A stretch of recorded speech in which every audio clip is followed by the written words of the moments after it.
Shalom Aleichem. Bapak Yahweh memberkati kita sekalian. Haleluya. Baik, kita akan bersama-sama mendengarkan firman Tuhan. Pada pagi hari ini firman Tuhan akan berbicara tentang dasar anjing tidak tahu diri. Apa maksudnya ini? Mari kita membuka kitab suci kita bersama-sama di dalam kitab Matius pasal ke-15 ayat yang ke-21 sampai dengan yang ke-28. Kitab Matius pasal ke-15 ayat 21 sampai dengan yang ke-28. Saya bacakan buat saudara-saudara, simak dengan baik-baik. Di situ dikatakan, dan setelah keluar dari sana, Yesua menyingkir ke daerah Tirus dan Sidon. Dan tampaklah seorang wanita Kanani yang keluar dari wilayah itu berseru kepadanya dengan mengatakan, Tuhan, anak Daud, berilah aku kemurahan. Anak perempuanku kerasukan roh jahat sangat parah. Namun Yesua tidak menjawab sepatah kata pun kepadanya. Dan sambil mendekat, murid-muridnya meminta dia dengan mengatakan, suruhlah dia pergi, sebab ia berteriak-teriak terus di belakang kita. Dan seraya menanggapi, dia berkata, aku tidak diutus kecuali kepada domba-domba yang hilang dari keluarga Israel. Namun sambil mendekat, ia bersujud kepadanya seraya mengatakan, Tuhan, tolonglah aku. Akan tetapi seraya menanggapi, Yesua berkata, tidaklah baik mengambil roti anak-anak dan melemparkannya kepada anjing-anjing. Namun dia berkata, benar Tuhan, karena anjing itu pun makan dari remah-remah yang jatuh dari meja tuannya. Pada waktu itu sambil menanggapi, Yesua berkata kepadanya, hai wanita, besar imanmu, terjadilah kepadamu sebagaimana yang engkau ingini. Dan sejak saat itu anak perempuannya itu disembuhkan. Amin. Sampai di sini kita membaca firman Tuhan. Nah, Bapak Ibu Saudara sekalian, kisah wanita Kanani yang sangat familiar di telinga kita ini, kalau saya perhatikan seringkali kisah ini mengundang satu kontroversi, saudara. Kisah ini kemudian mengundang reaksi orang yang kemudian bertanya-tanya, kenapa Yesua itu begitu kasar sekali dengan wanita ini? Tadi Yesua ngomong apa? Tidak baik mengambil rotinya anak-anak lalu diberikan kepada siapa? Kepada anjing-anjing. Itu terjemahan yang betul sebetulnya anjing-anjing, bukan anjing, ya. Karena dalam bahasa Ibraninya ditulis dengan kata kelabim, ada akhiran im, itu jamak. Tadi Yesua ngomong tidak baik mengambil rotinya anak-anak lalu diberikan kepada anjing-anjing. Maka tadi saya katakan kisah tentang wanita Kanani yang sangat familiar di telinga kita ini seringkali mengundang reaksi orang yang kemudian orang itu bertanya-tanya, saudara, ini Yesua kok kasar sekali ya? Bahkan ada orang yang sempat berpikir ini Yesua kok jahat sekali ya? Secara saudara, kalau kita perhatikan tidak ada yang salah dengan wanita ini. Dia datang baik-baik kepada Yesua, dan ketika dia datang kepada Yesua, dia membawa satu tujuan yang tidak lain adalah meminta pertolongan Yesua untuk anaknya yang kerasukan setan. Bahkan kalau saudara melihat di dalam kitab berbahasa Ibrani, kita akan tahu saudara, bagaimana cara wanita ini ketika meminta pertolongan kepada Yesua. Kalau saudara melihat di dalam kitab ILT yang kita baca, kita hanya akan tahu, oh perempuan Kanani itu waktu minta tolong dan Yesua cueki, waktu itu perempuan Kanani kemudian dia bersujud dan minta tolong kepada Yesua. Tapi sebetulnya kalau kita melihat di dalam kitab berbahasa Ibrani, kita akan ngerti lebih jelas bagaimana cara wanita ini meminta tolong kepada Yesua.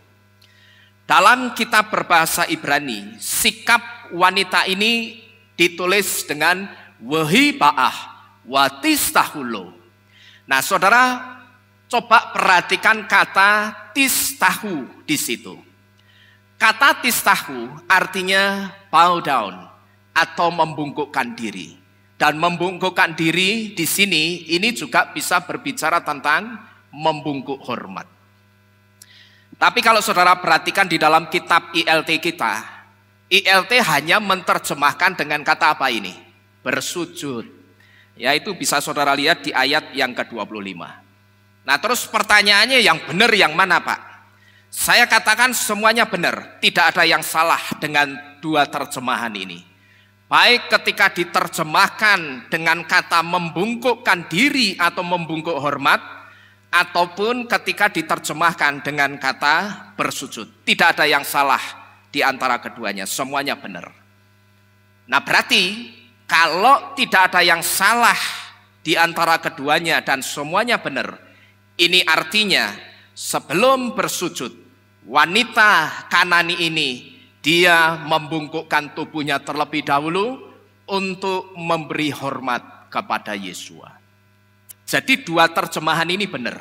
Mau diterjemahkan membungkukkan diri atau bow down, atau juga diterjemahkan bersujud, ini dua-duanya benar.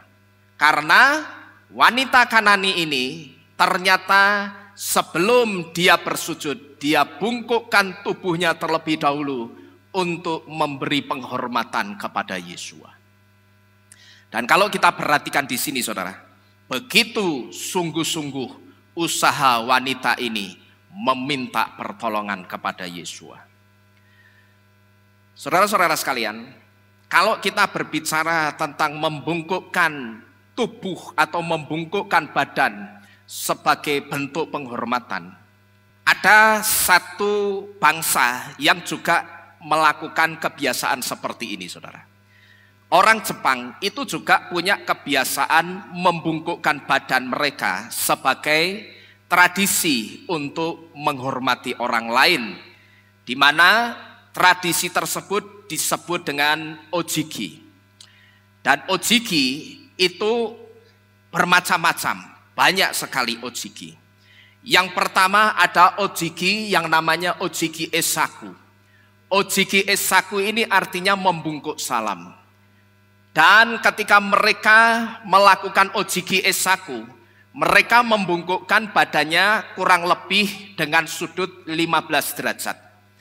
Nah ini biasanya dilakukan untuk menyapa secara sepintas orang yang sudah dikenal atau pernah ketemu orang tersebut tapi tidak terlalu kenal. Bagi orang Jepang saudara, sekalipun mereka itu tidak terlalu kenal dengan orang yang mereka sapa, atau katakanlah mereka itu hanya tahu, bagi mereka tidak sopan kalau mereka tidak menyapa ketika bertemu. Katakanlah saya dengan Pak Galuh ini kenalnya bukan kenal baik, tapi hanya pernah ketemu, katakanlah ketemu di mana? Di pasar burung begitu ya. Pernah ngomong-ngomong ketemu sekali. Nanti kalau saya ini orang Jepang, suatu saat kalau pas saya tiba-tiba berpas-pasan dengan Pak Galuh dimanapun, maka kalau saya orang Jepang, saya akan tetap menundukkan atau membungkukkan badan saya sebagai tanda penghormatan kepada Pak Galuh. Ya, untuk orang yang tidak terlalu kenal, orang Jepang itu melakukan ojiki yang disebut dengan esaku, yaitu membungkukkan badannya sekitar 15 derajat.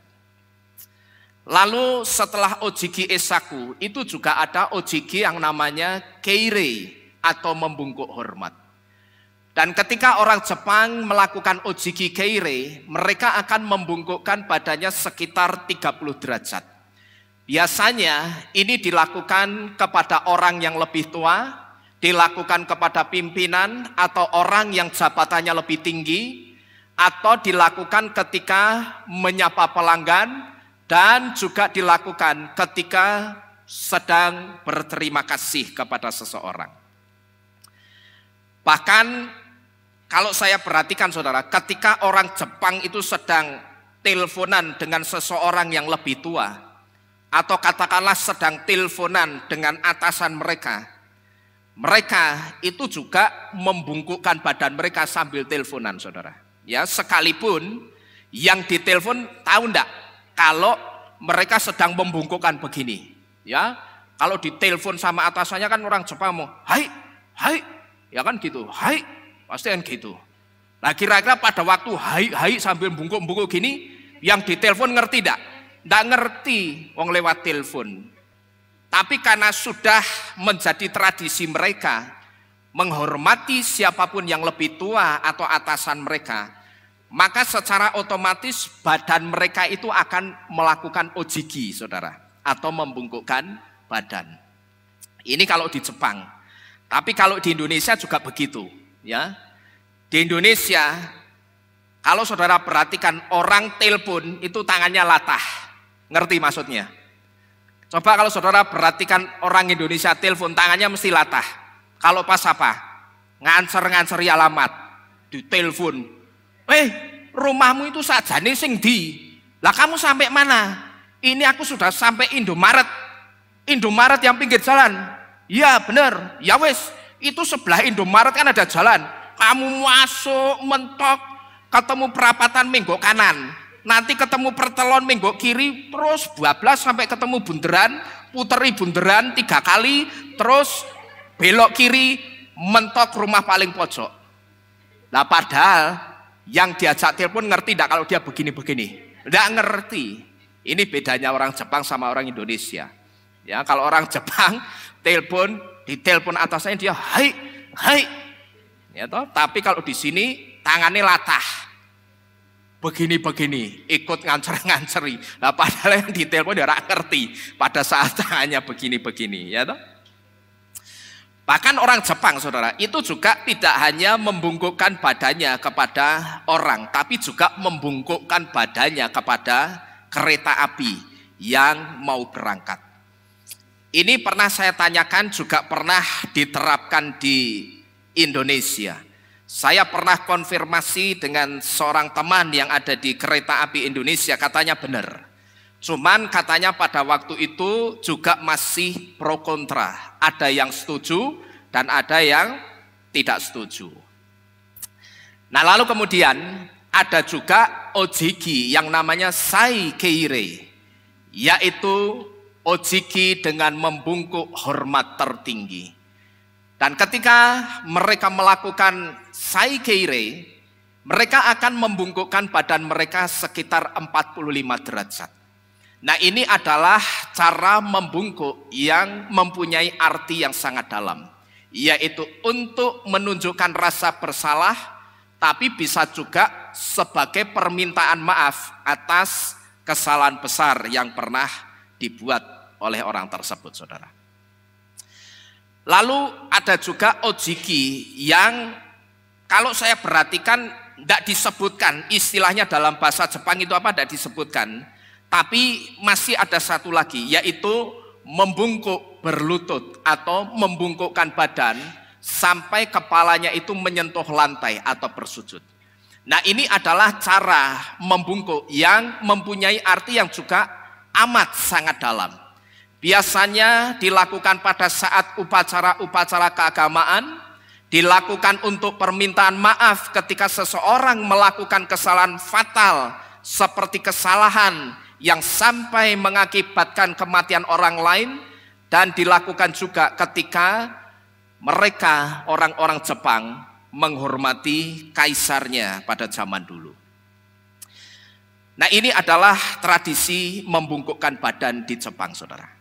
Kalau saya coba renung-renungkan, kira-kira kurang lebih apa yang dilakukan oleh wanita Kanani tadi.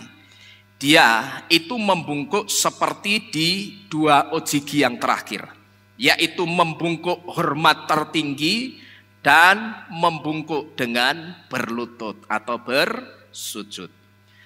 Jadi dengan kata lain Bapak Ibu Saudara sekalian, dengan permohonan yang sangat bahkan sampai membungkukkan tubuhnya dan bersujud, wanita Kanani ini meminta Yesua menyembuhkan anaknya.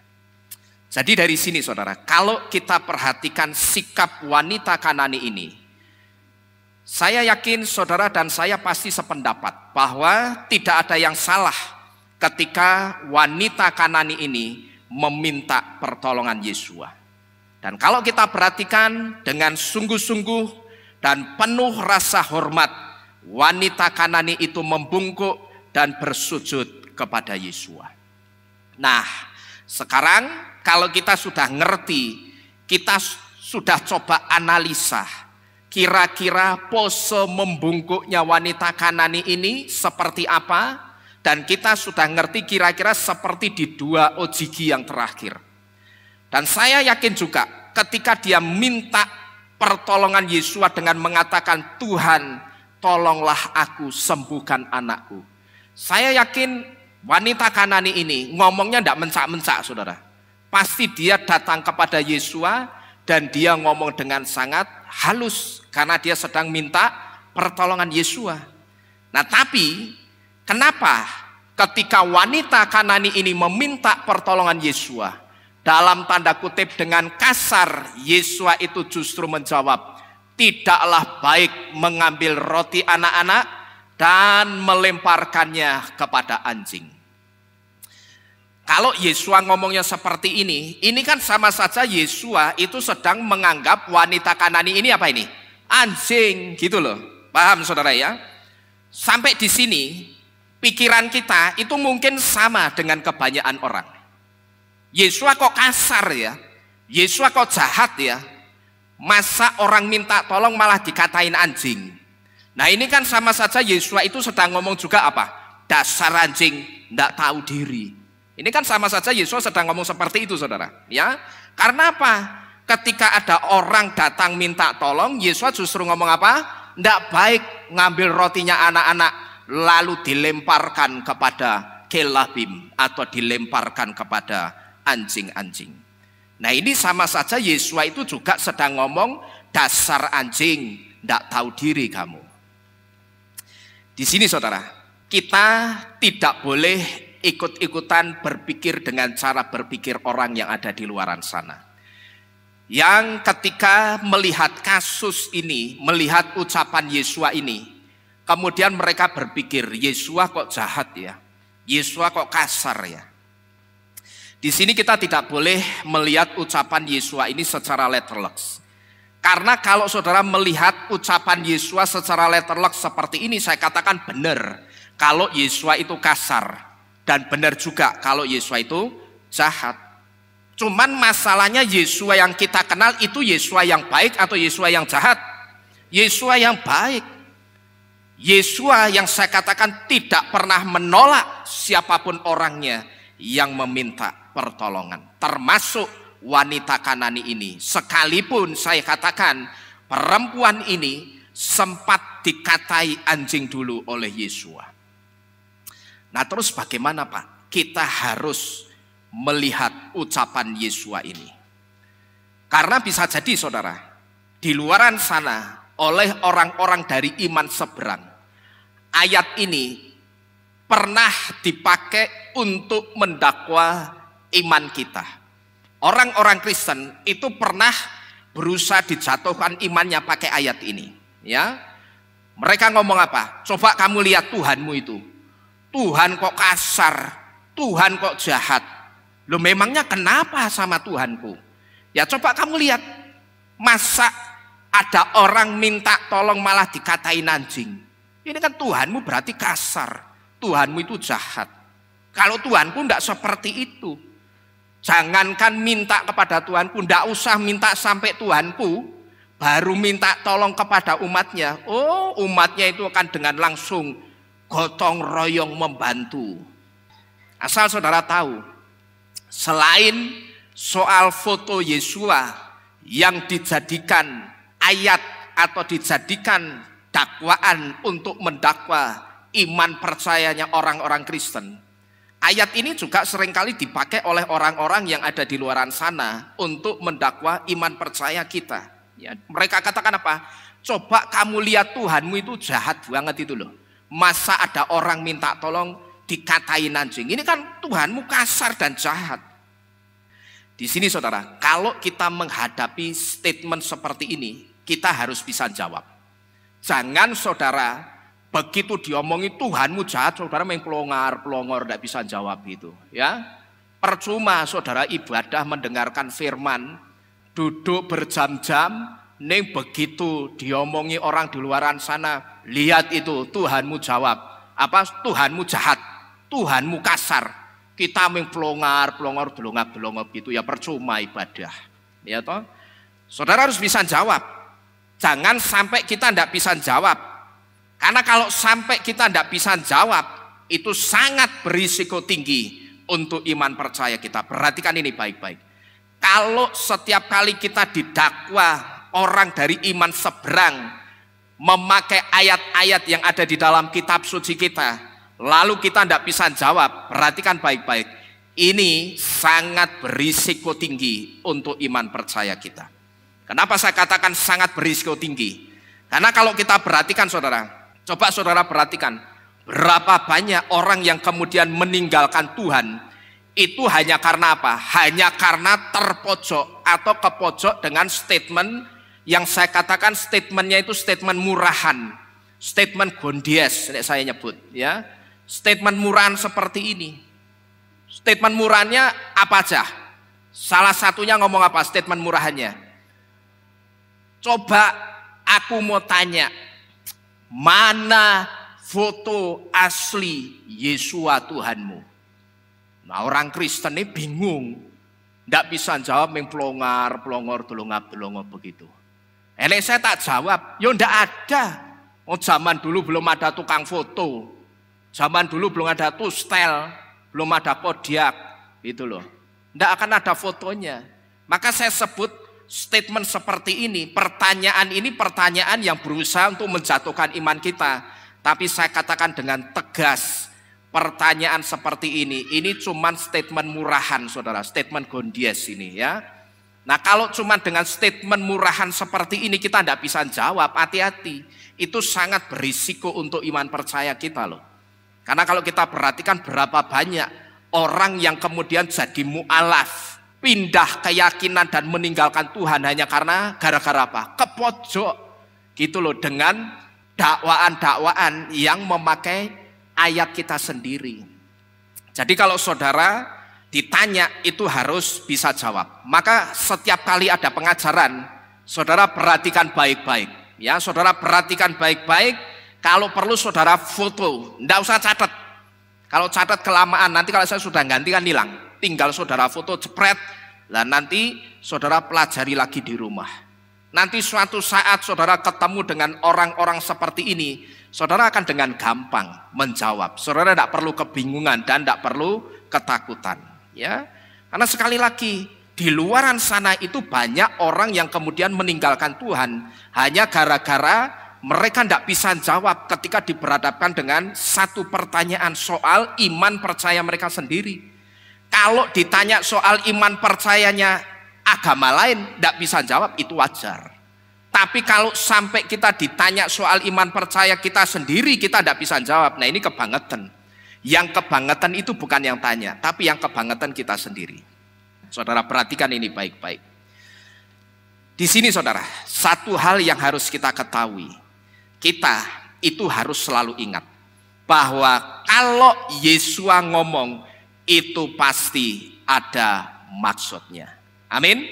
Ya perhatikan ini baik-baik. Kalau Yesua ngomong pasti selalu ada maksudnya. Saudara ingat ini baik-baik.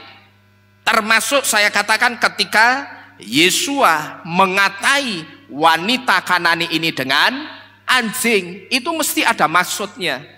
Karena apa? Yesua tidak pernah misuh-misuh. Ya toh? Yesua itu kan mulutnya, ucapannya selalu baik. Dia tidak pernah misuh-misuh. Maka pada waktu dia ngomong anjing, itu bukan misuh-misuh.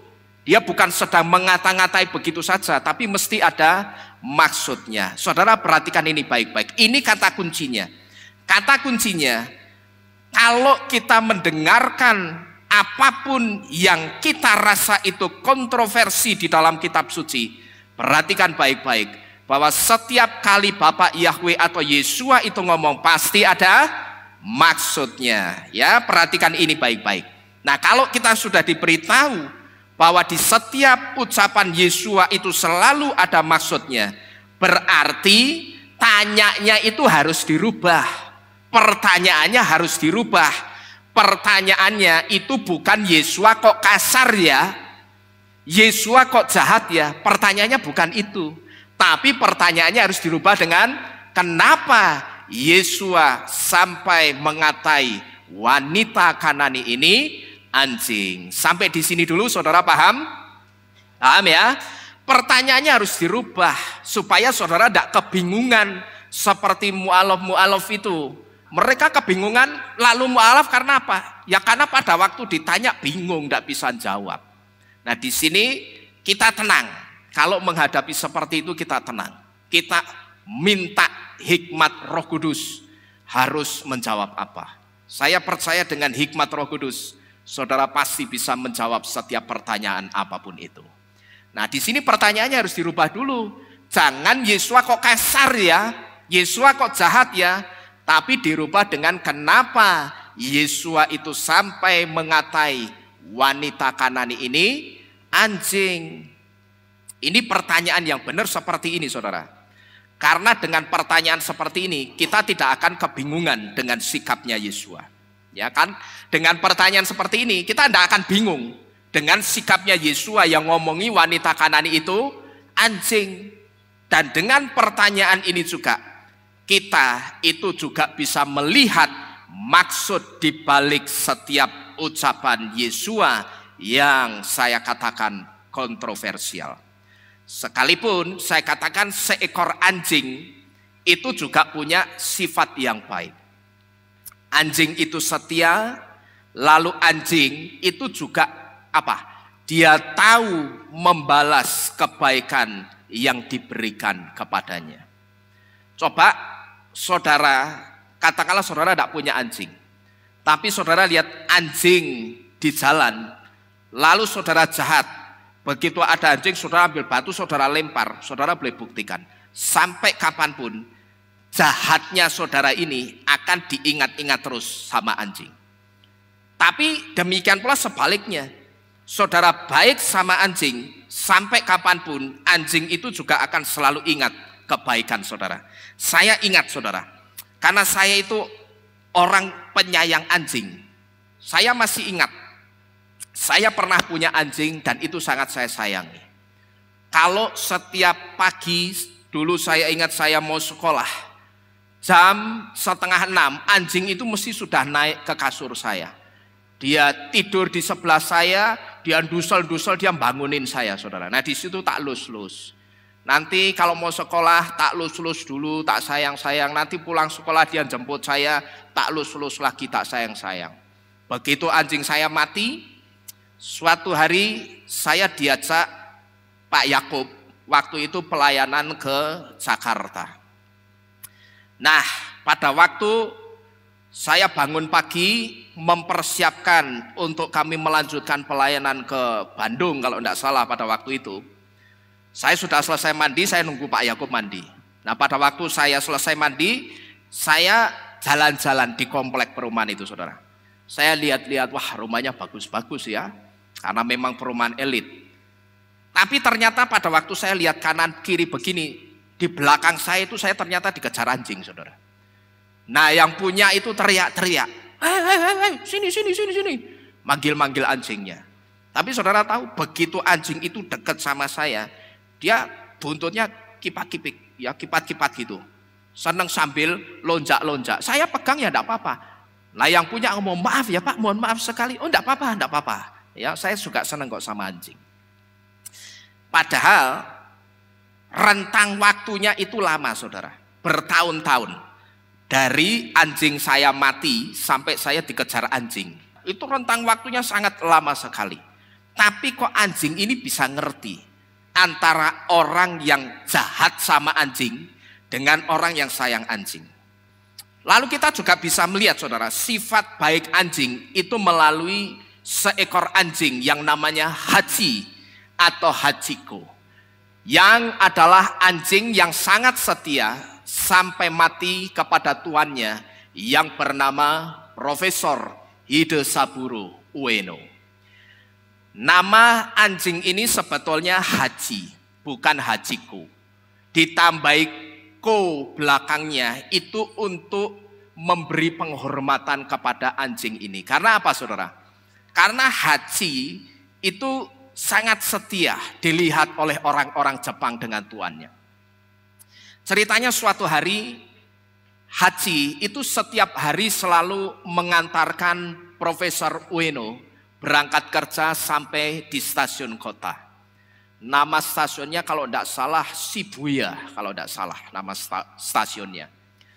Nah setiap hari Haji dan Profesor Ueno itu selalu berangkat bersama-sama sampai di stasiun. Nanti begitu sudah sampai stasiun, Profesor Ueno naik kereta, Haji ini liatin sebentar, dia tunggu sampai keretanya berangkat lalu dia pulang ke rumah.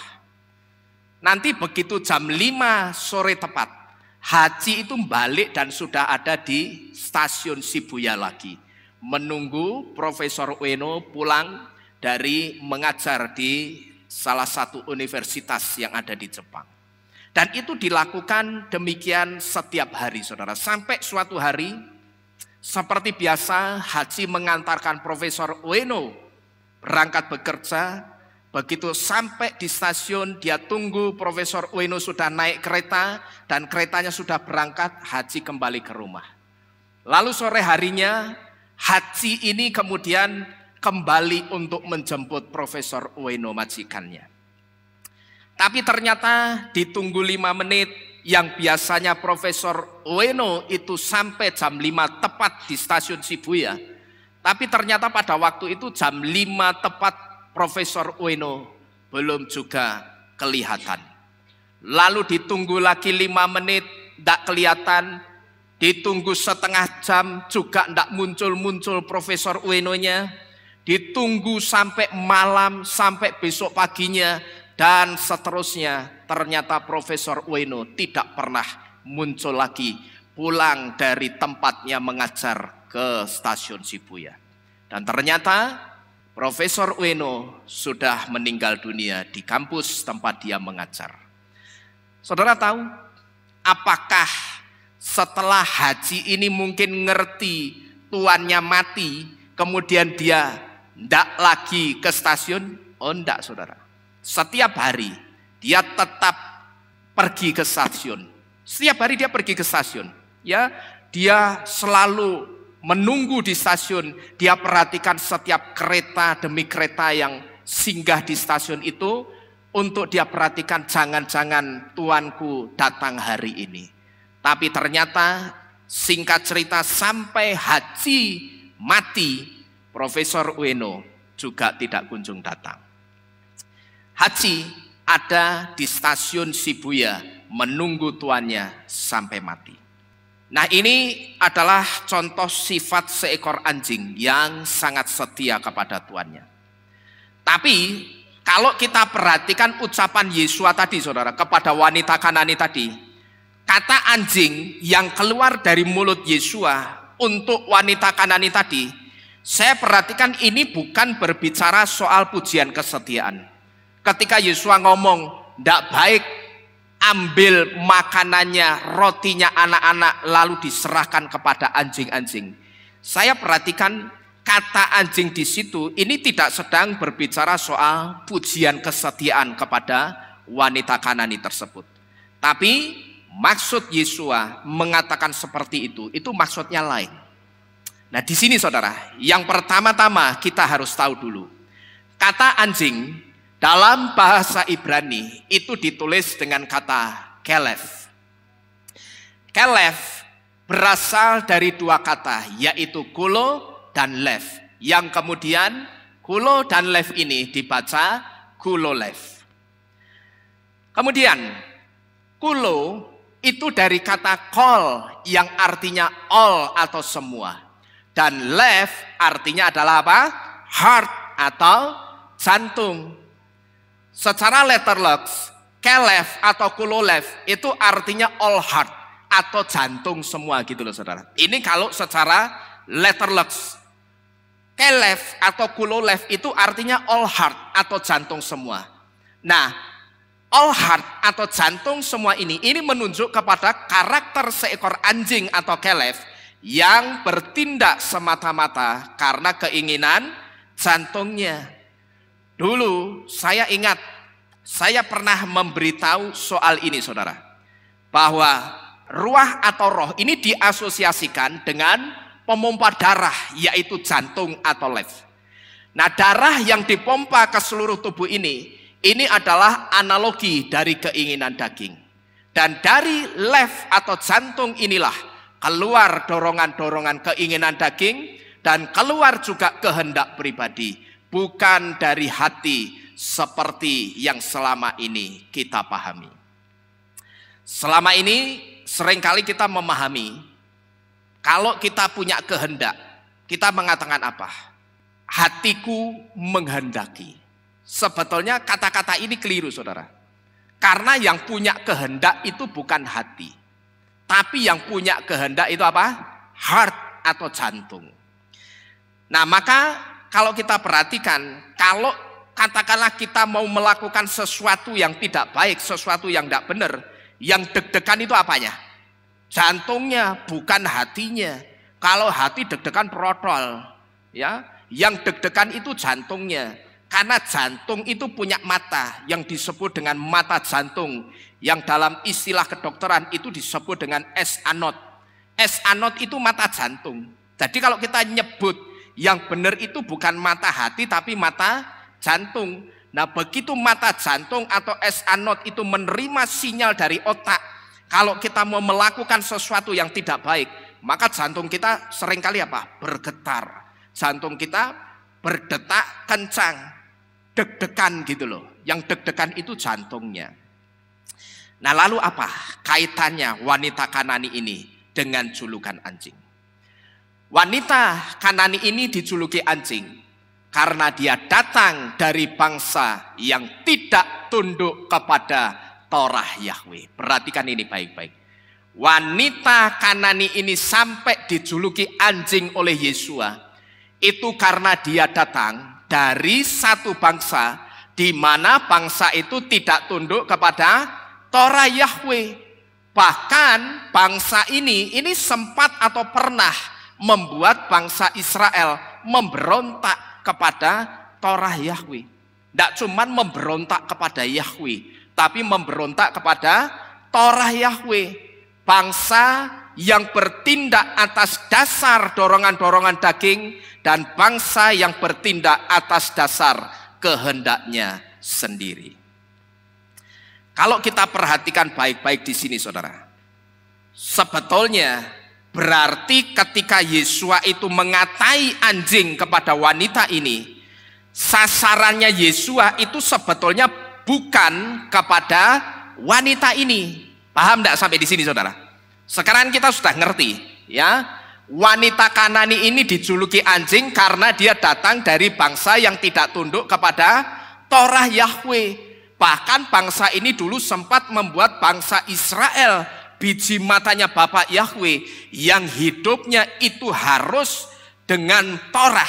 Tapi kemudian karena bangsa ini, bangsa Israel itu sampai jadi memberontak kepada Torah Yahweh. Nah, di sini saudara perhatikan baik-baik.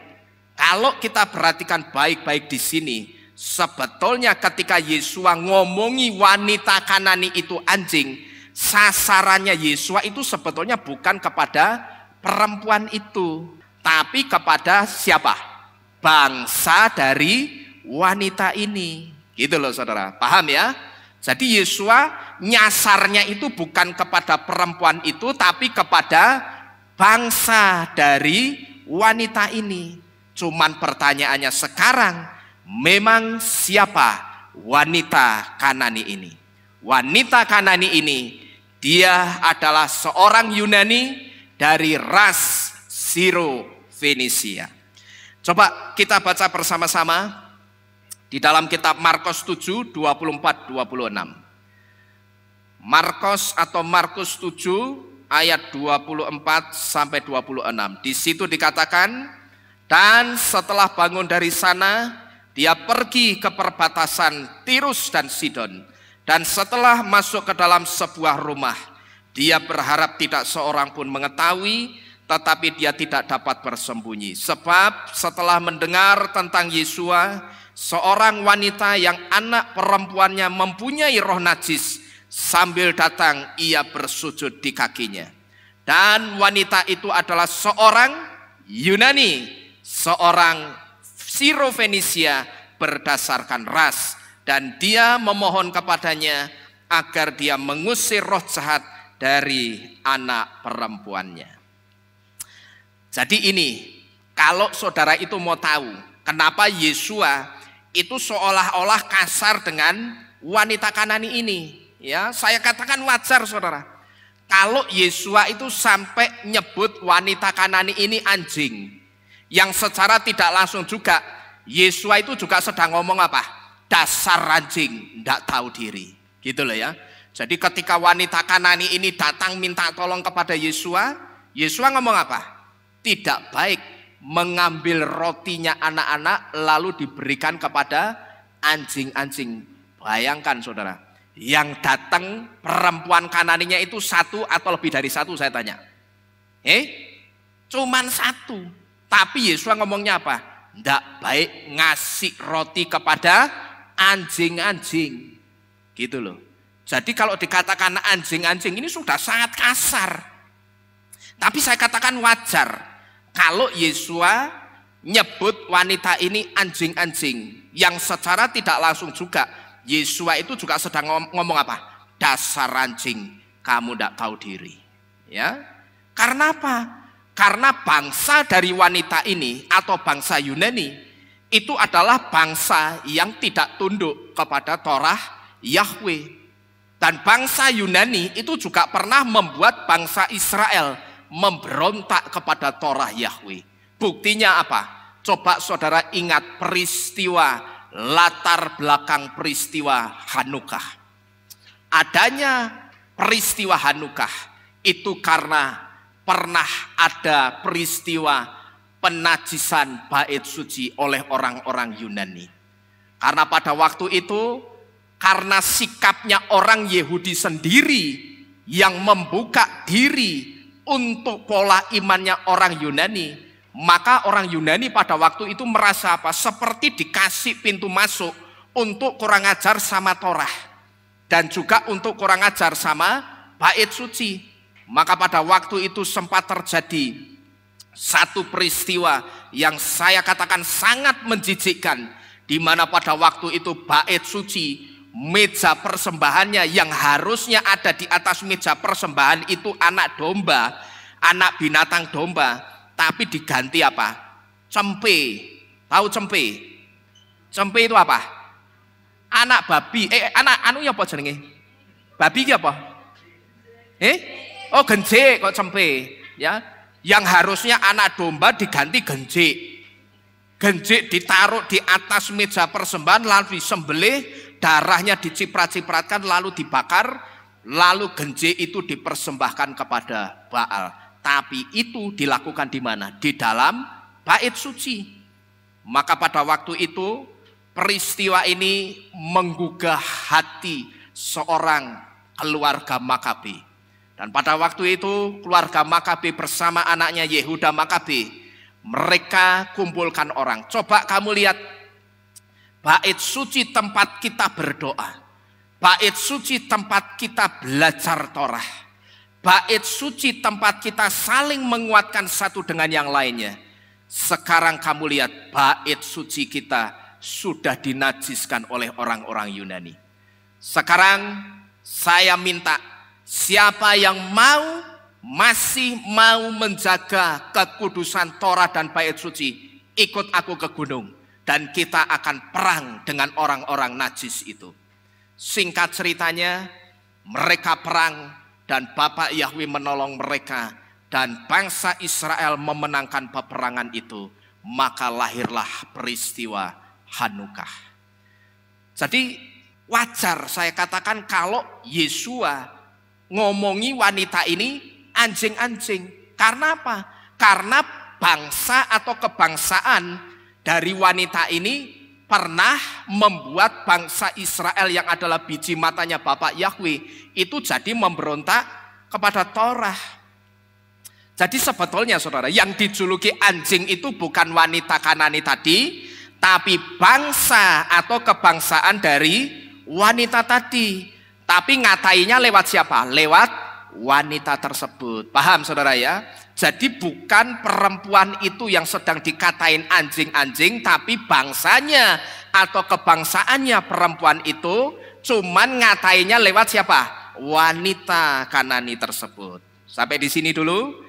Bapak Ibu Saudara sekalian bisa memahami? Haleluya. Nah kalau begitu, sekarang saya mau tanya, berarti Yesua kasar enggak? Enggak. Yesua jahat enggak? Enggak ya.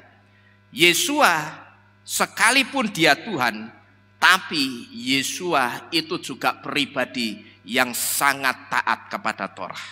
Buktinya apa? Buktinya selain Yesua itu menjadi penggenap Torah, Yesua itu juga pakai talit seperti saya ini, yang di keempat ujungnya ada sit-sit atau jumbai-jumbainya.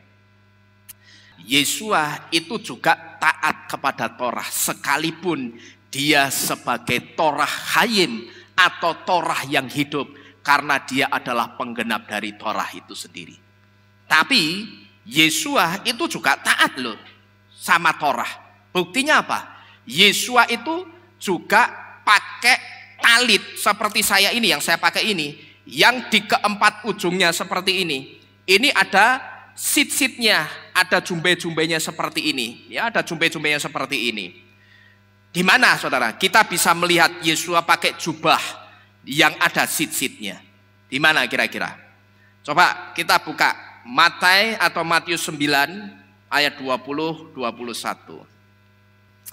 Di situ dikatakan, dan lihatlah seorang wanita yang menderita pendarahan 12 tahun dengan mendekati dari belakang. Ia menjamah apa itu? Jumbai jubahnya. Yang disebut dengan jumbai jubah itu ini, ya, bukan ini. Jadi yang selama ini orang Kristen salah. Yang dijamah itu apanya? Sama orang yang pendarahan 12 tahun. Jubahnya Yesua keliru. Yang dijamah itu jumbai jubahnya ini, saudara-saudara sekalian, ya. Lalu di situ dikatakan, sebab ia berkata kepada dirinya sendiri, kalau saja aku dapat menjamah jubahnya dan aku akan sembuh. Nah, yang dipakai ayat 21-nya. Kalau saja aku dapat menjamah jubahnya, tapi ayat 20-nya ditinggal. Yang dijamah itu jumbai jubahnya. Jumbai jubah itu yang mana? Yang ini loh, ya, yang ada lilit-lilitannya seperti ini. Ini yang disebut dengan jumbai jubah. Nah, saudara perhatikan di sini, sit-sit atau jumbai-jumbai ini melambangkan Torah Yahweh. Karena lilitan pada sit-sit, dua diantaranya membentuk formasi 22, 6, 20, dan 5 lilitan. Jadi formasinya 22 lilitan, 6 lilitan, 20 lilitan, dan 5 lilitan. Tapi di sit-sit itu lilitannya yang warna biru ini juga ada yang formasinya 10 lilitan, 5 lilitan, 6 lilitan, dan juga 5 lilitan. Di mana 22, 6, 20, dan 5 lilitan ini adalah Torah, dan 10, 5, 6, 5 lilitan ini dibaca Yahweh. Kenapa kok 22, 6, 20, dan 5 itu artinya Torah? Torah itu dari 4 huruf Ibrani seperti ini. Tau, Waw, Res, dan He. Tau itu huruf Ibrani ke-22. Lalu Waw huruf Ibrani ke-6, Res huruf Ibrani ke-20, dan He itu huruf Ibrani ke-5. Lalu di sit-sit atau jumbai-jumbai ini juga ada lilitan-lilitan yang formasinya 10, 5, 6, 5. Dan 10, 5, 6, 5 itu dibaca Yahweh. Kenapa kok 10, 5, 6, 5 dibaca Yahweh? Karena Yahweh itu dari huruf Yod, He, Waw, He. Yod huruf ke-10, He huruf ke-5, Waw huruf ke-6, dan He juga huruf yang kelima. Maka 10565 itu dibaca Yahweh. Maka di sini saudara, kalau saya pribadi itu sudah ngerti bahwa di talit yang saya pakai itu ada Torah dan ada Yahweh di situ. Maka ketika saya pakai talit itu saya tidak boleh hanya sekedar ikut-ikutan, tapi saya sendiri tidak pernah melakukan Torah. Ya, jadi buat saya, buat Pak Hok yang pakai talit, atau mungkin juga buat saudara yang perempuan-perempuan pakai kerudung, lalu di ujung-ujung kerudungnya ada sisitnya seperti ini saudara tidak boleh hanya ikut-ikutan pakai talit, atau pakai talitnya itu tidak boleh cuman ikut-ikutan, tapi saudara sendiri tidak melakukan Torah. Kalau kita pakai talit, kita itu juga harus berusaha jadi pelaku Torah. Jadi kalau orang pakai talit tapi yang dipakai kasih karunia only dan Torahnya ditolak, saya bisa pastikan pakai talitnya itu pasti cuman ikut-ikutan. Perhatikan ini baik-baik. Orang kalau pakai talit tapi yang dipegang itu cuman grace only atau kasih karunia only, saya bisa pastikan pakai talitnya itu cuman ikut-ikutan. Bahkan bisa jadi saya katakan kemungkinan bisa cuman buat gagah-gagahan, biar kelihatan gagah. Wah, orang Yahudi itu kan orang yang otaknya paling hebat, otaknya paling encer, paling pinter. Nah, orang Yahudi kan pakai tali tuh, coba doa, aku tak nganggo tali tah, ben ketok gagah. Cuman ikut-ikutan ya percuma tak berguna namanya, ya percuma tak berguna. Maka bisa saya pastikan orang kalau pakai talit tapi dia tidak jadi pelaku Torah, makannya masih sembarangan, masih yang lokosher ya dicaplok, berarti bisa saya pastikan pakai talitnya itu cuma apa tadi? Ikut-ikutan. Bahkan bisa jadi pakai talitnya cuma buat gagah-gagahan, biar kelihatan gagah. Termasuk saudara yang perempuan, ya. Saudara pakai kerudung, di ujungnya ada sisitnya, ning masake cumi-cumi ya percuma. Ya. Makannya masih mangut yang apa itu jenenge? Das manyung. Yang ndak bersisik ya percuma. Kalau saudara sudah pakai kerudung, ya mulutnya ini dikekang. Ya, makannya, masaknya itu yang benar, yang makanan kosher. Karena kalau saudara masaknya masih sembarangan, makanan yang low kosher saudara masak, saudara pakai kerudung itu cuma kanggo apa tok, ben rak katisen kerasi. Ya toh, nutupi sirah tok ben rak katisen. Jadi jangan kita cuma gagah-gagahan, cuma ikut-ikutan percuma tak kandani, ya. Kalau saudara sudah niat pakai talit, saudara niat pakai kerudung, taatlah kepada Torah karena Torah itu baik untuk iman percaya kita. Amin. Jadi Bapak Ibu Saudara sekalian, jangan kita hanya jadi pelaku yang cuman di kulitnya saja, tapi masuklah ke dalam, lebih dalam lagi. Saudara sungguh-sungguh pakai, kalau pakai talit, pakai kerudung, ya pakailah dengan konsep yang benar. Karena sangat aneh saudara, kalau saudara pakai talit, saudara pakai kerudung, tapi Torahnya ditolak. Ini sangat aneh. Karena apa? Masa lilitan talitnya bentuk kata Torah, tapi Torahnya ditolak. Ini kan lucu, ya. Talit tadi lilitannya ada yang berapa? 22, 6, 25. Dibacanya apa itu? Torah. 22, 6, 25 itu dibaca Torah. Lah mosok lilitane bentuk kata Torah, tapi Torahnya ditolak. Lucu dak ini? Lucu, aneh. Ini namanya orang cuman ikut-ikutan, cuman gagah-gagahan. Yang model seperti ini percuma, tidak ada artinya. Saudara tahu, di talit kita itu ada yang namanya atarah seperti ini.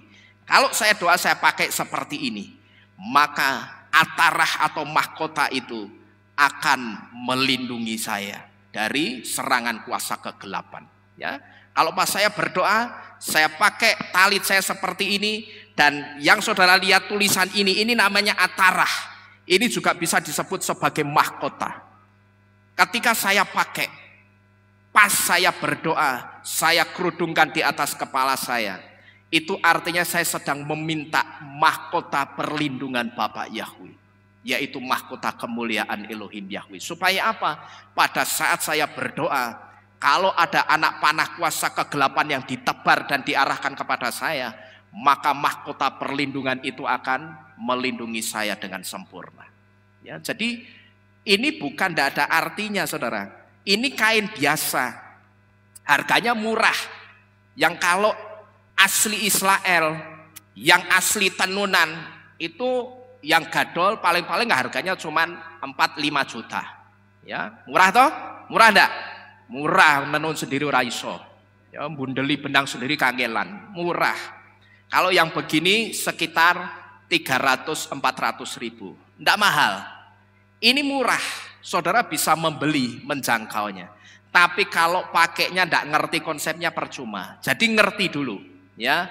Dan ketika saudara pakai, saudara juga harus bertanggung jawab dengan iman saudara. Artinya saudara pakai, bertanggung jawab, itu artinya saudara juga harus jadi pelaku Torah, ya. Masa lilitannya bentuk kata Torah, tapi Torahnya ditolak. Ini kan lucu sekali, saudara. Torahnya ditolak, ini lucu.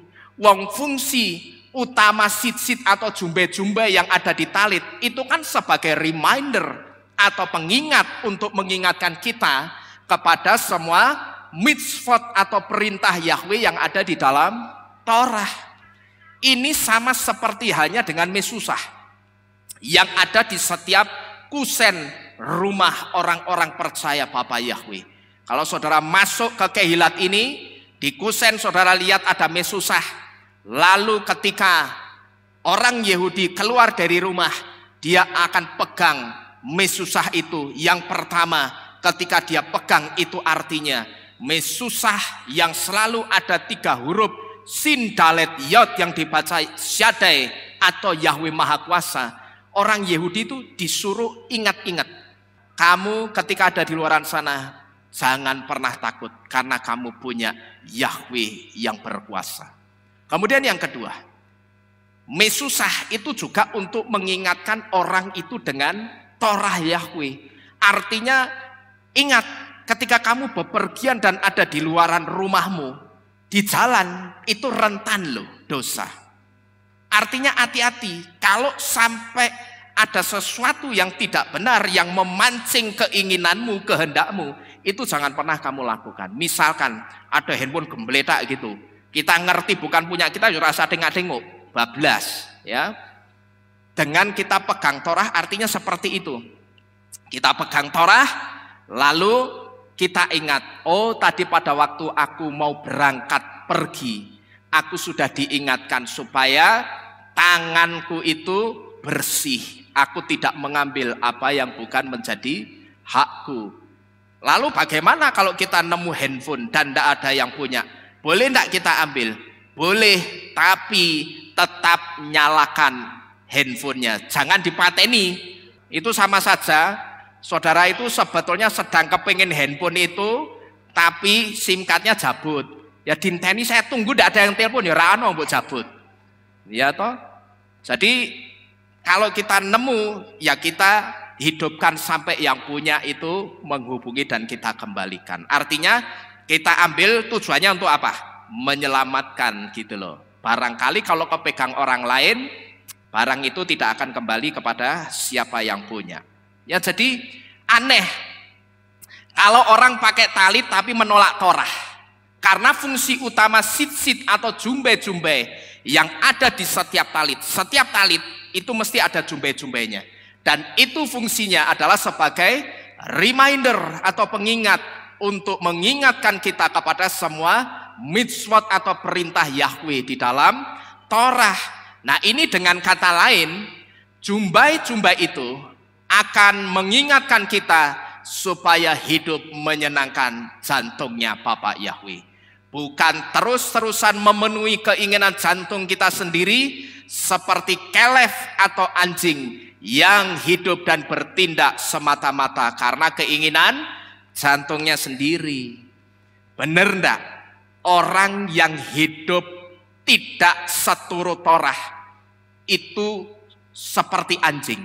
Kira-kira benar enggak? Coba kita baca. Bamidbar atau Bilangan pasal ke-15 37-40. Di situ dikatakan, dan berfirmanlah Yahweh kepada Mose dengan mengatakan, berbicaralah kepada Bani Israel dan haruslah engkau mengatakan kepada mereka bahwa mereka harus membuat jumbai pada ujung-ujung baju mereka turun-temurun. Saudara perhatikan dulu di situ. Membuat jumbai-jumbai pada ujung-ujung baju mereka. Ini artinya saudara, kalau saudara tidak pakai talit seperti saya ini, jubah ini seperti saya ini, saudara bisa bikin jumbai-jumbainya tok. Lalu saudara gantungkan di ujung baju-baju saudara, dikasih peniti, digantung-gantungkan itu boleh, atau digantungkan di apa ini jenenge, kolongan sabuk, ya boleh digantungkan di kolongan sabuk seperti ini boleh, ya, atau di peniti di baju, di ujung baju kita, itu juga boleh. Lalu tekanti mau turun-temurun, dan haruslah mereka memberikan benang berwarna nila pada jumbai di ujung-ujung baju mereka. Ini benang berwarna nila, ini bukan biru loh, ini benang berwarna nila. Nila itu biru yang keunguan. Dan akan terjadi kepadamu ketika kamu melihat kepada jumbai itu, maka dia akan apa itu? Mengingatkan kamu kepada semua perintah Yahweh agar apa? Kita melakukannya, sehingga kamu tidak akan mencari seturut jantungmu dan seturut matamu, karena menuruti mereka kamu berlaku sebagai apa itu? Pelacur, lebih kasar dari anjing. Nek diomongnya anjing isih mending, ya. Anjing dihaluske dadi apa? Segawon. Diomongi segawon masih mending. Tapi nek sudah diomongi pelacur, itu sudah ngeri. Supaya kamu mengingat dan melakukan seluruh perintahku dan menjadi kudus bagi Elohimu. Akulah Yahweh Elohimu yang telah membawa kamu keluar dari tanah Mitsraim untuk menjadi Elohimu. Akulah Yahweh Elohimu, ya. Di mata Torah saudara, dan di dalam kitab Bilangan 15 ini, bangsa-bangsa yang tidak tunduk kepada Torah Yahweh ini akan disebut bangsa yang hidup untuk keinginan jantungnya sendiri, bukan jantungnya Bapak Yahweh. Paham saudara? Jadi bangsa yang tidak tunduk kepada Torah di mata Torah, dan di dalam kitab Bilangan pasal ke-15, bangsa yang tidak mau tunduk dengan Torah itu akan disebut bangsa yang hidup untuk keinginan jantungnya sendiri, bukan keinginan jantungnya Bapak Yahweh. Seekor kelef itu adalah binatang yang melambangkan gaya hidup yang seperti itu. Seekor kelef atau anjing itu binatang yang menggambarkan gaya hidup yang seperti itu. Hidup yang semaunya sendiri gitu loh saudara. Sudah ada Torah, ada aturannya, tapi aturannya tidak dipedulikan, diterjang begitu saja.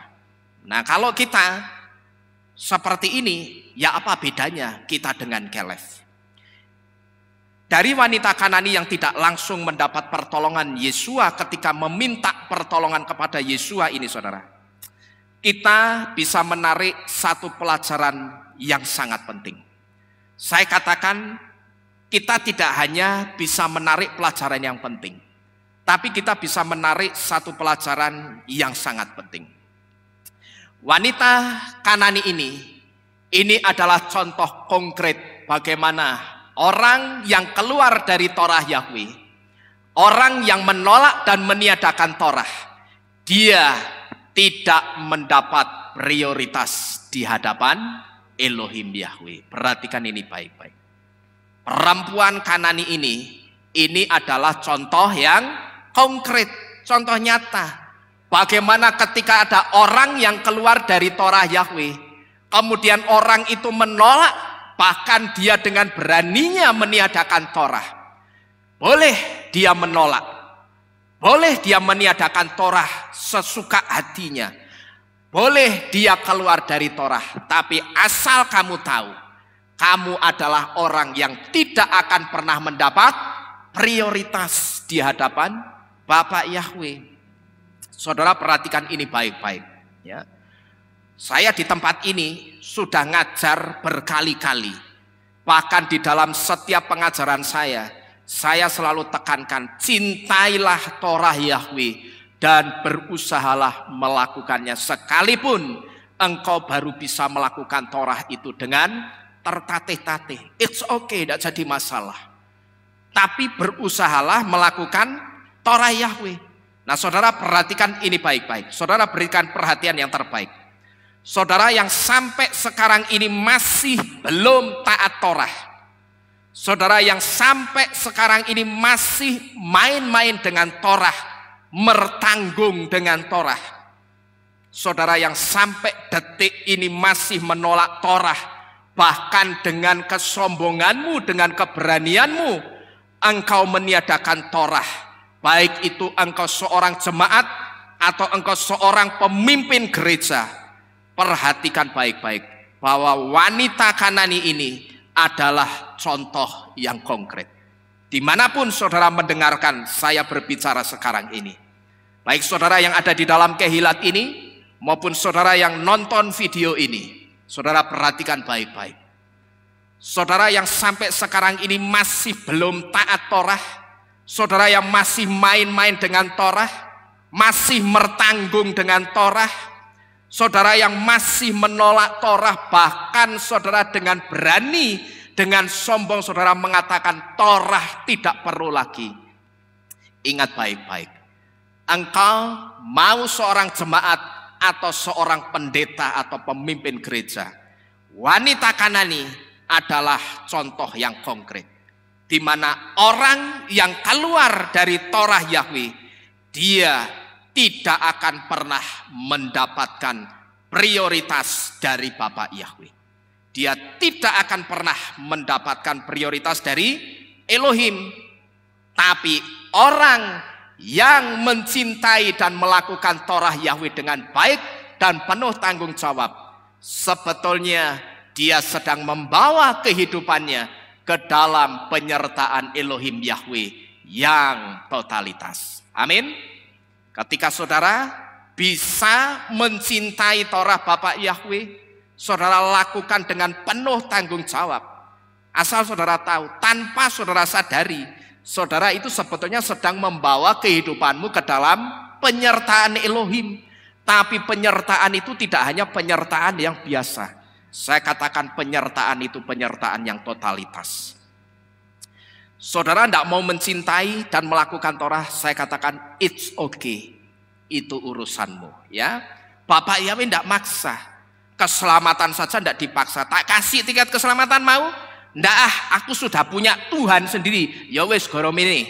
Ya tak kasihin yang mau. Tidak jadi masalah. Termasuk ketika saudara disuruh taat Torah sama Bapak Yahweh, saudara tidak mau, it's okay. Ya itu urusanmu. Bapak Yahweh tidak maksa. Tapi ingat, kalau suatu kali kelak saudara merasa Tuhan itu kok tak rasakin, tidak totalitas ya sama aku.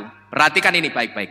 Kalau suatu hari saudara merasa ada sesuatu yang kosong di dalam hatimu, lalu di situ saudara merasa Bapak Yahweh Tuhan itu kok tak rasa-rasakan, tidak totalitas ya sama aku.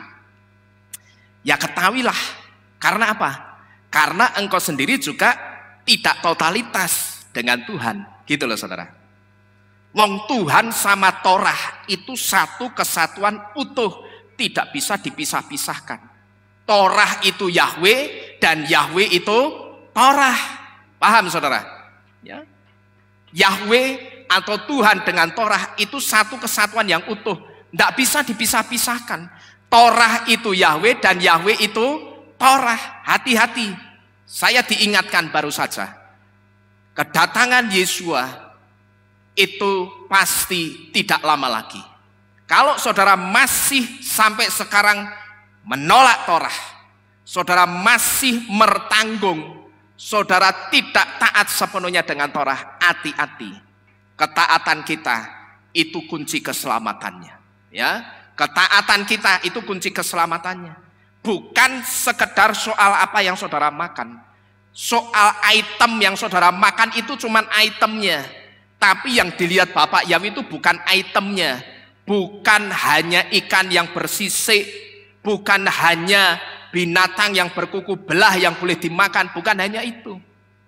Tapi ketaatanmu itulah kunci keselamatanmu kelak. Orang mengatakan soal makanan tidak menyangkut keselamatan. Sopo ngomong, saya tanya, Adam dan Hawa itu jatuhnya karena soal apa? Makanan. Apakah karena buahnya yang dimakan? Bukan. Bukan item buahnya, tapi ketaatannya pada waktu sudah diomongi semua buah di seluruh taman ini boleh kamu makan, tapi buah yang ada di tengah taman itu atau buah dari pohon kehidupan dan buah pengetahuan yang baik dan jahat itu jangan kamu makan. Adam Hawa taat enggak? Enggak taat. Mati enggak mereka? Tubuh fisik mereka memang enggak mati saat itu. Tapi roh mereka saat itu mati. Karena apa? Katnot or, jubah terang Yahweh yang dikasih Bapak Yahweh kepada Adam dan Hawa itu diambil dari mereka berdua. Sehingga saat itu begitu mereka jatuh dalam dosa, mereka baru merasa apa? Malu karena mereka telanjang. Lah sebelumnya memang pakai pakaian? Enggak. Mereka secara kasat mata kita menyebutnya telanjang bulat. Tidak ada sehelai benang pun atau selembar daun pun yang menutupi aurat mereka. Tapi mereka malu? Mereka tidak malu. Karena apa? Mereka dikasih yang namanya katnot or, jubah terang kemuliaan Elohim. Katnot itu artinya jubah, or itu artinya terang. Mereka dikasih katnot or, sehingga ketika katnot or itu melingkupi mereka, menyelubungi mereka dan mereka bercahaya. Yang dilihat itu, yang kelihatan di mata mereka itu cuman cahaya. Ketika Adam melihat Hawa, yang kelihatan cuman apa? Cahaya. Hawa lihat Adam, yang kelihatan cahaya kemuliaan. Yang dilihat itu bukan malu, bukan perasaan malu. Di otak mereka belum ada perasaan malu saat itu. Tapi begitu mereka tidak taat, cahaya kemuliaan yang namanya katnot or itu diambil. Dan saat itu juga mereka malu kalau mereka telanjang. Lah terus memangnya selama ini kowe nganggo klambi? Kan enggak gitu loh. Ya, jadi dari sini saudara, kita harus ngerti bahwa ketaatan kita itu kunci dari keselamatan. Tuhan sama Torah itu satu kesatuan utuh, tidak bisa dipisah-pisah. Torah itu Yahweh dan Yahweh itu Torah. Saudara mau nolak Torah, ya tidak apa-apa, silahkan kalau mau nolak. Tapi asal saudara tahu, ketika saudara menolak, perhatikan ini baik-baik. Saudara sebetulnya sedang memisahkan setengah bagian dari Tuhan pergi dari kehidupan. Karena apa? Karena Bapak Yahweh dan Torah itu berapa? Ehad, satu. Bukan Yahid. Sama-sama satu artinya. Tapi satunya Bapak Yahweh dengan Torah itu bukan Yahid, tapi Ehad disebutnya. Maka kita menyebut apa pada waktu Shema Yisrael? Shema Yisrael, Yahweh Eloheinu, Yahweh apa? Ehad. Yahweh itu satu, Ehad dan Yahid itu bedanya apa? Ehad itu di waktu yang bersamaan di tempat yang berbeda. Yahweh itu bisa hadir di tempat yang berbeda di waktu yang bersamaan. Sekarang jam berapa? Jam 10.43. Saya mau tanya, di tempat ini saudara percaya enggak roh Bapak Yahweh hadir di tengah-tengah kita? Amin. 1 kilometer dari tempat ini, 5 kilometer, 7, 10 kilometer dari tempat ini ada orang yang sedang beribadah juga menyembah Bapak Yahweh. Di jam yang sama ini, Bapak Yahweh ada di sana enggak kira-kira? Ada. Itulah yang disebut dengan Ehad. Tapi kalau Yahid, saya di sini jam 10.43 ini, saya enggak ada di mana? Di Pemol.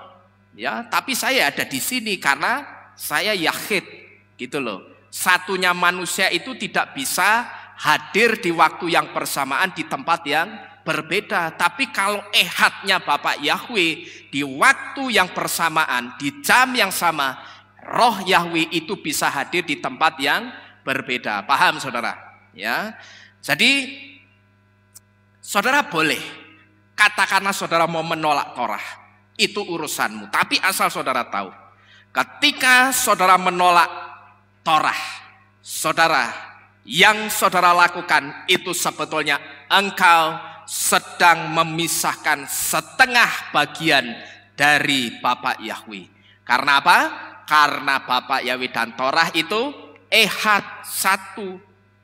Jadi kalau saudara merasa Bapak Yahweh tidak totalitas dengan saudara, ya wajar, gitu loh. Saudara merasa ada kekosongan di dalam hatimu, lalu saudara berpikir kok Bapak Yahweh ini sepertinya tidak totalitas ya sama aku. Wajar. Karena apa? Karena yang menarik prioritas Tuhan dalam kehidupanmu tidak ada, gitu loh. Yang narik prioritasnya Tuhan untuk memprioritaskan engkau itu tidak ada. Yang menarik prioritas Tuhan dan membuat Tuhan memprioritaskan kita, satu di antaranya itu ketaatan kita dengan Torah. Perhatikan ini baik-baik.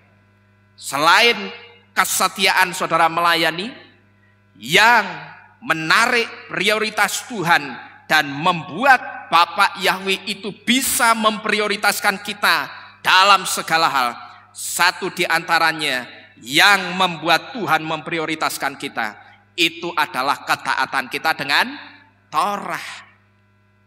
Kalau kita tidak taat sama Torah, bagaimana mungkin Bapak Yahweh itu bisa memprioritaskan kita? Tidak bisa. Karena apa? Karena setengah dari bagiannya Tuhan itu tidak ada, hilang gitu loh. Kita hilangkan, paham saudara ya? Jadi misalkan Bapak Yahweh itu satu, begini ini, satu begini ya. Saudara menolak Torah, ya enggak apa-apa. Cuman asal saudara tahu, setengahnya ini enggak ada. Saudara cuma dapat begini loh. Ya dapat begini ini. Yang ini enggak dapat saudara. Ini ke sini saudara enggak dapat. Inilah yang kemudian seringkali membuat manusia itu merasa ada yang kosong di dalam hatinya. Cuman pada saat mereka merasakan ada satu kekosongan di dalam hidupnya, mereka enggak pernah tahu sayangnya bahwa satu di antara penyebabnya itu karena aku telah menghilangkan setengah bagian dari Tuhan, yaitu Torah Yahweh, dengan aku menjadi tidak taat kepada Torah. Itu loh Bapak Ibu Saudara sekalian. Dan melalui kisah wanita Kanani ini saudara, di sini kita bisa melihat bahwa berkat Bapak Yahweh yang diterima manusia, perhatikan ini baik-baik, ternyata tidak hanya satu macam, tapi ada dua macam. Saudara perhatikan ini baik-baik. Melalui kisah wanita Kanani ini, kita bisa melihat bahwa ternyata berkat Bapak Yahweh yang diterima manusia, itu ternyata tidak hanya satu macam berkatnya, tapi ada dua. Apa itu? Berkat karena keadilan Yahweh dan berkat karena kita memang dikasihi Bapak Yahweh. Saudara boleh saja memilih yang pertama. Alah, pokoknya yang penting hidupku, aku hidup diberkati. Aku mau taat Torah atau enggak, itu urusanku. Ya, pokok sing penting yang tak cari sekarang hidup di dunia ini, meneh zaman wis susah ngene. Sing penting aku diberkati cukup. Aku mau taat Torah atau enggak, itu urusanku. Boleh saja saudara memilih berkat yang pertama ini. Yang disebut apa ini? Berkat karena keadilan Bapak Yahweh. Yang artinya apa? Keadilan Bapak Yahweh itu artinya ketika Bapak Yahweh memberkati kita, itu sebatas keadilannya saja. Yahweh menciptakan manusia, maka dia harus memelihara ciptaannya. Itu yang saya sebut dengan berkat karena keadilan. Cuman pertanyaannya saya mau tanya, yang diciptakan Bapak Yahweh itu cuman orang-orang yang percaya Yahweh atau orang-orang yang juga tidak percaya Yahweh? Coba jawab sih tegas. Semuanya. Mau percaya Bapak Yahweh ataupun tidak, itu ciptaannya siapa? Bapak Yahweh. Semua orang dari semua iman percaya itu ciptaannya Bapak Yahweh, gitu loh. Mereka yang menciptakan juga Bapak Yahweh. Kira-kira hidup mereka tengkleler enggak? Saya tanya. Enggak, saudara lihat pasar Juar Ombioan guys. Ya, saudara lihat pasar Juar itu banyak orang diberkati. Tapi pertanyaannya, apakah semua orang yang diberkati di pasar Juar, bakul Lombok di Juar itu semuanya anak Bapak Yahweh? Bakul daging babi anak Bapak Yahweh bukan? Bukan. Belum tentu deh ya, bisa jadi. Ya, bisa jadi. Bisa loh. Anak Bapak Yahweh dodolan babi ya no. Lo ada kok enggak percaya, ya. Saya tanya mereka yang jualan makanan yang enggak kosher di pasar Juar. Itu belum tentu anak Bapak Yahweh. Tapi ketika mereka bisa berdagang berarti mereka punya uang enggak? Punya. Itu satu di antara bukti Bapak Yahweh itu benar-benar memelihara ciptaannya. Tapi asal saudara tahu, yang beginian ini saudara, ini cuma model berkat Bapak Yahweh karena apa? Keadilannya Bapak Yahweh. Tapi yang kedua, itu ada berkat Bapak Yahweh karena apa? Karena memang kita itu dikasih Bapak Yahweh. Paham saudara? Maka kalau ada orang ngomong, walah, tidak usah pakai Yahweh-Yahwehan, tidak usah pakai Yesua-Yesuanan, aku pakai Allah dan Yesus saja hidupku diberkati. Pakai Allah dan Yesus saja ada mujizat. Pakai Allah dan Yesus hidupku juga diberkati. Jangankan saudara pakai Allah dan Yesus, saudara ke Gunung Kemukus lu duitmu akeh, tak kandani. Ya, saudara ke Gunung Muria nih Gunung Kemukus duitmu akeh, tak kandani. Ya, ndak usah ke Keilat ini ke sini malah ngei persembahan, ya toh. Tapi saudara ke Gunung Kemukus tak jamin duitmu banyak. Ya, bahkan bisa lebih banyak dari yang saudara miliki. Maka kalau ada orang yang mengatakan ndak usah pakai Yahweh dan Yesua hidupku juga diberkati, asal kamu tahu, perhatikan baik-baik. Kamu tahu berkat materi itu hanya kasih Bapak Yahweh secara universal. Perhatikan ini baik-baik. Ya, kalau ada orang yang ngomong begitu, saudara jawab dengan jawaban yang diplomasi.